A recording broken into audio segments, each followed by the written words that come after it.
Viewers আপনারা দেখতে পাচ্ছেন আমি যদি আমার হোয়াটসঅ্যাপটাকে নিচে স্ক্রল করি তাহলে লক চ্যাটস নামে একটা অপশন দেখা যাচ্ছে। ভিউয়ার্স আমরা চাচ্ছি লক চ্যাটস এই যে অপশনটি হাইড করে রাখতে যাচ্ছি। ভিউয়ার্স আমাদের এই লক চ্যাটটিকে যদি হাইড করতে হয় তাহলে এই লক চ্যাট অপশনটিতে চলে যেতে হবে। ভিউয়ার্স দেখতে পাচ্ছেন আমি যে চ্যাটটিকে আমার লক করে রেখেছি সেটি শো করছে।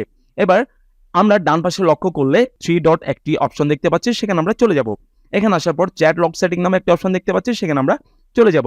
এখানে আসার পরে ভিউয়ার্স আমরা প্রথমেই একটা অপশন দেখতে পাচ্ছি হাইড লক চ্যাটস, এই অপশনটিতে ওকে করে দিতে হবে। ঠিক আছে, এই অপশনটিতে যখন ওকে করতে যাব তখন বলছে ক্রিয়েট সিক্রেট কোড। সো আমি আপাতত 4টা 5 দিলাম, দেন নেক্সটে ক্লিক করে দিলাম। সেম পাসওয়ার্ডটি বা পিনটি আমি আবার দিয়ে দিচ্ছি, দেন এবার ডানে ক্লিক করে দিব। ওকে, আমরা একটু বাইরে চলে যাই।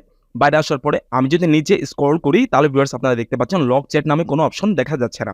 সার্চ অপশনে যাওয়ার পরে 5555 দিলাম। ভিউয়ার্স দেখতে পাচ্ছেন লক চ্যাটস নামে অপশনটি চলে এসেছে।